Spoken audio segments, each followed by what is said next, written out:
জয় তারা, জয় জয় তারা, জয় তারা। নমস্কার, আপনারা শুনছেন কালীকথা। কালীকথা প্রতি বৃহস্পতি ও শনিবার শুনতে ভুলবেন না। আর এখানে শুধুমাত্র গল্প নয়, গল্পের মাধ্যমে শিক্ষা দেওয়া হয়। আজ আমি আপনাদের সঙ্গে অনিকেশ বৈদ্য আবার বকবক করতে চলে এসেছি। আজকে আপনাদের সামনে যে গল্পটি তুলে ধরতে চলেছি, এবং ছোট্ট ছোট্ট বন্ধুরাও তোমরা আজকে এই গল্পটি শুনতে পারো। গল্পটি খুবই সুন্দর এবং খুবই মজাদার। তো চলো, আমার ইউটিউব চ্যানেলটি সাবস্ক্রাইব করে দাও, বেল আইকনটি ক্লিক করে দাও, আর এই গল্পটি মনোযোগ সহকারে শোনো। আজকে তোমাদেরকে যে গল্পটি বলবো তা হলো ঠাকুর শ্রী রামকৃষ্ণদেবের গল্প ভুতুড়ে জগাই। জগাই ছিল বড় গরিব, আবার বড়লোক হবার ইচ্ছেও ছিল তার খুব। সকাল থেকে সন্ধে পর্যন্ত মাথার ঘাম পায়ে ফেলে সে খেটেই যেত, কিন্তু সংসারের অবস্থা দিন আনি দিন খায়। আবার অবস্থা যত খারাপ হতে লাগলো, ধনী হবার ইচ্ছে তার মনের মধ্যে ততই বেড়ে যেতে লাগলো।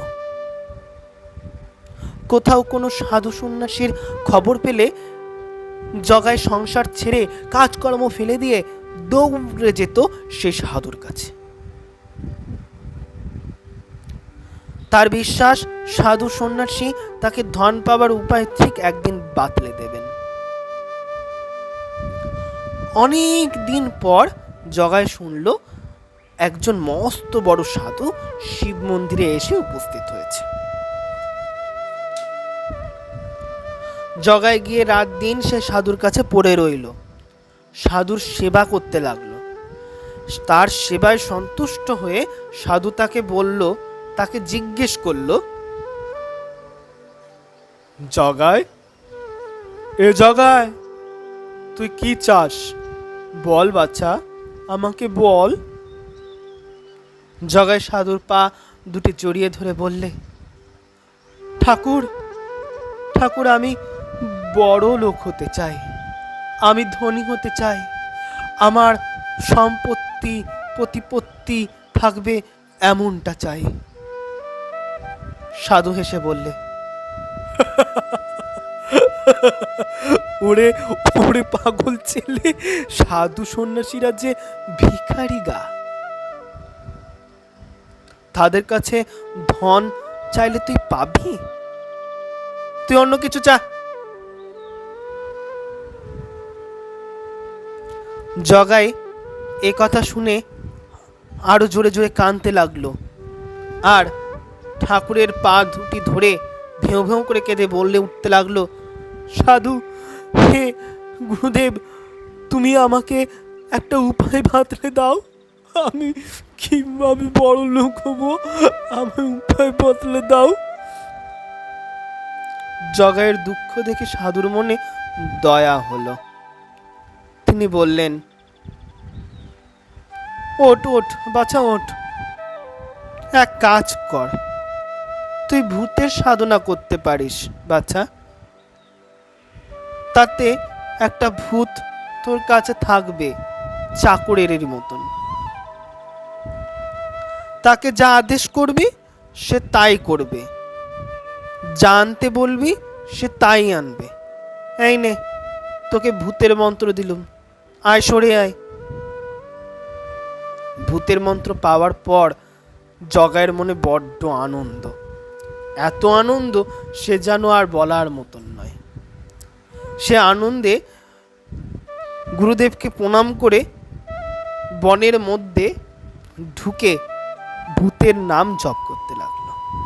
অমনি ভূত গাছের থেকে নেমে উপস্থিত হলো সেই জগাইয়ের সামনে। তার এই চেহারা, মাথা প্রায় যেন আকাশ ছুঁয়ে ছুঁয়ে। তা দেখে জগাই প্রায় অজ্ঞান হয়ে যাওয়ার জোগাড়। শেষকালে মনে সাহস এনে সহজ সরল হয়ে তার সামনে বসল। ভূত বললে, কেন ডাকলে? জগাই, আজ থেকে তুই আমার চাকর হলি, আমি তোকে যা বলবো তা তোকে শুনতে হবে। আর যদি না করতে পারিস তবে তোকে আমি মেরে ফেলবো, জেনে রাখিস। ভূত: তোমার কথাই আমি রাজি হতে পারি, তবে আমারও একটা শর্ত আছে। জগাই: কি শর্ত, বল দেখি। ভূত: আমি তোমার আদেশ যদি পালন করতে না পারি তবে তুমি আমার ঘাড় মটকে দেবে ঠিকই, ভেঙে দেবে ঠিকই, কিন্তু আমারে তুমি কাজ করতে দেবে। ঠিক আছে, আমি তোমার সমস্ত কাজ করে দেব, কিন্তু কোনো সময় আমাকে অবসর রাখবে নে। অবসর রাখলেই আমি তোমার ঘাড় মটকে দেব।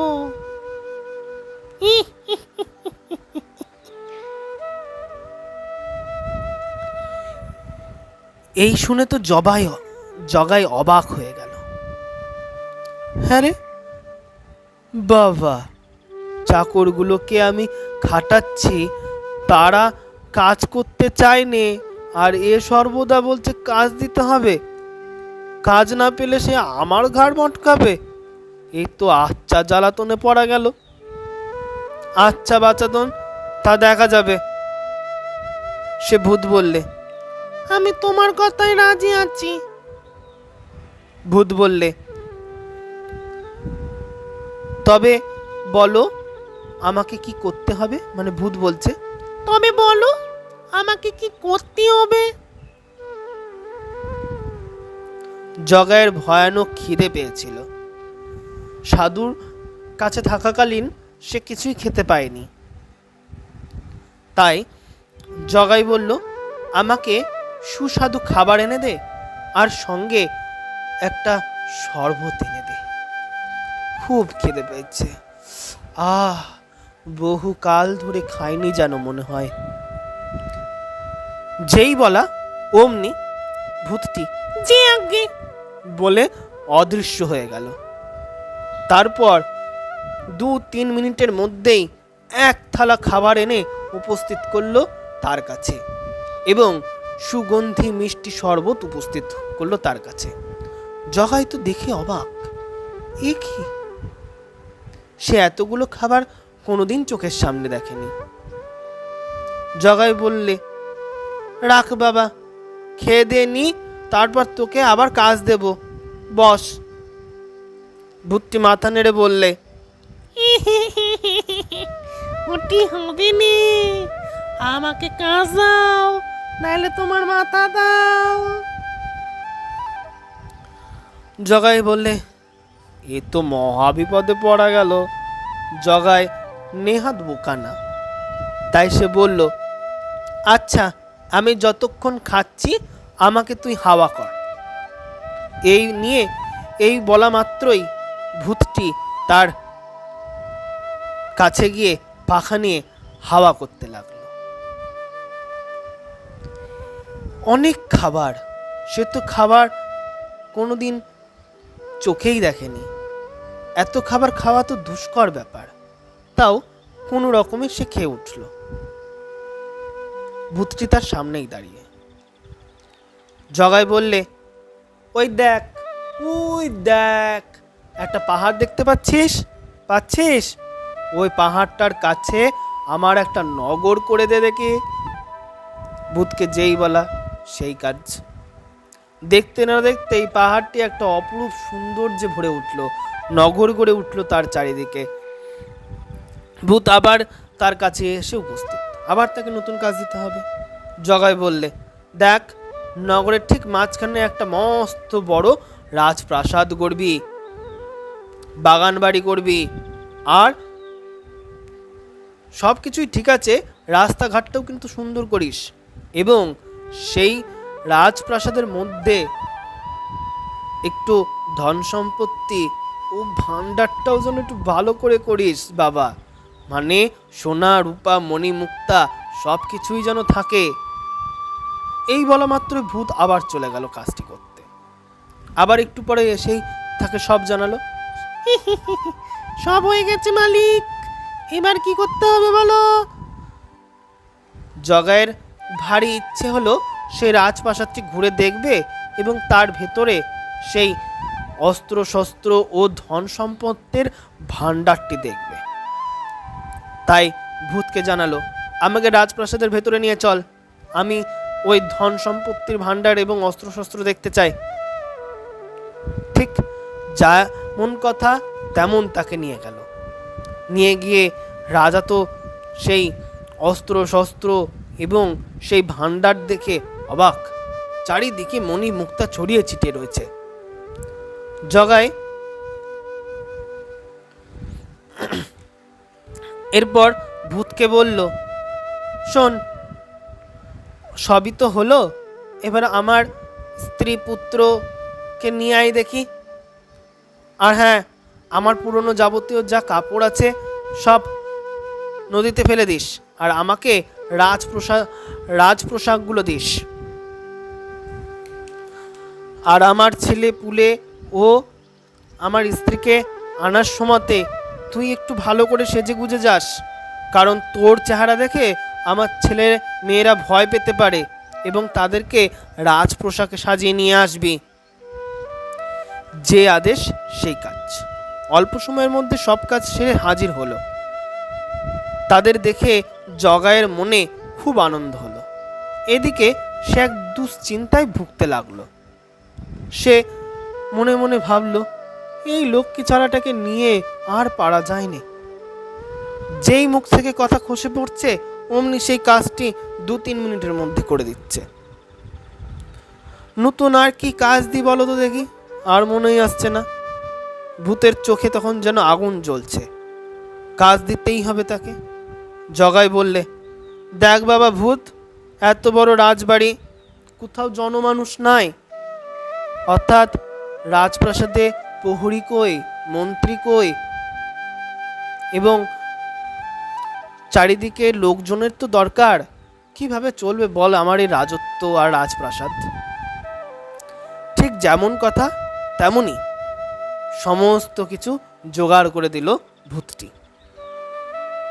এসে আবার উপস্থিত হলো রাজার সামনে। এ দেখে খুব বিরক্ত হয়ে রাজা বলল, এই শোন, আমাকে গুরুদেবের কাছে নিয়ে চল তো দেখি, একটু কাজ আছে। যেমন কথা তেমন কথা মতোই তাকে নিয়ে গেল গুরুদেবের কাছে। বলল, শোন, এই নদীর ধারে আমাকে রাখ, আর এই মুকুটটি এই নদীর ধারে আমি রেখে গেলুম, তুই এই নদীর ধারে মুকুটটিকে লক্ষ্য করিস, পাহারা দিস, যেন কোথাও হারিয়ে না যায় বা উড়ে না যায়, এটা দেখিস তুই, এটাই তোর কাজ। এই বলে রাজা তাকে সে নদীর ধারে রেখে দিয়ে সাধুর কাছে গিয়ে উপস্থিত হলো। সাধুকে জড়িয়ে ধরে সে কাঁদতে লাগলো আর বলল, হে গুরুদেব, আমায় উদ্ধার করুন, আমি মরলুম। গুরুদেব বললে, সে কি বাচ্চা, তুমি মরবে কি? তোমার তো রাজত্ব পড়ে রয়েছে, তা কে ভোগ করবে গা? আমি সব বুঝতে পেরেছি। যাও, এক কাজ করো, একটা কুকুরের লেজ কাটো, সেই লেজটি কেটে নিয়ে গিয়ে তাকে কাজ দাও। এই কাজ দেবে যে লেজটা যতক্ষণ না সোজা হচ্ছে তুই সেই কাজ ছেড়ে অন্য কোথাও যেতে পারবি না। জগাই রাজা সাধুর কথার মতো সাধুকে প্রণাম করে কুকুরের লেজ কেটে ভূতের কাছে উপস্থিত হলো। ভূতকে বলল, চল, তুই কাজ চাইছিলিস না, শোন, আমাকে নিয়ে উপস্থিত কর ওই সেই রাজ দরবারের সামনে, বা আমাকে রাজবাড়িতে নিয়ে চল। এই বলে তাকে রাজবাড়িতে নিয়ে গিয়ে উপস্থিত হলো। ভূত বললে, হি হি, আমি অবসর থাকতে চাইনি মহারাজ, আমাকে কাজ দাও, কাজ, নাইলে তোমার ঘাড় মোটকে দেব নে। এই বলা মাত্রই মহারাজ তখন তাকে একটা কাটা কুকুরের লেজ তার সামনে ধরে দিল। বলল, এই নে, এই কুকুরের লেজটা ধর, এই লেজটা যতক্ষণ না সোজা হচ্ছে ততক্ষণ তুই এই লেজটাকে সোজা করতে থাক। রাজার কথা মতো ভূতটিও সে কাজ করতে লাগে। সে টেনে টেনে লেজটাকে সোজা করে, কিন্তু যতই টানে ততক্ষণে তার হাতে সোজাই থাকে। আবার যখন সে হাত ছেড়ে দেয় তখন লেজটা গুটিয়ে যায়, অর্থাৎ বেঁকে যায়। বারংবার এরকম হওয়ার ফলে ভূতটি তখন রাজার কাছে এসে হাত জোর করে কাপুতি মিনতি করে কাঁদতে লাগে। মহারাজ, আমায় আপনি মুক্তি দিন, মুক্তি দিন। এই কাজ আমার দ্বারা হবে না, আমায় আপনি মুক্তি দিন।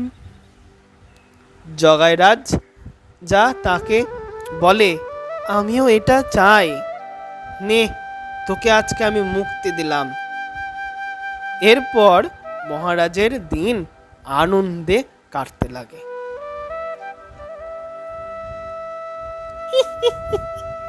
তো ছোট্ট বন্ধুরা, আজকে আমার গল্পটি কেমন লাগলো? ঠাকুর শ্রী রামকৃষ্ণ দেবের আজকে একটা নতুন গল্প তোমাদেরকে শোনালাম, একটু অভিনব স্টাইলে।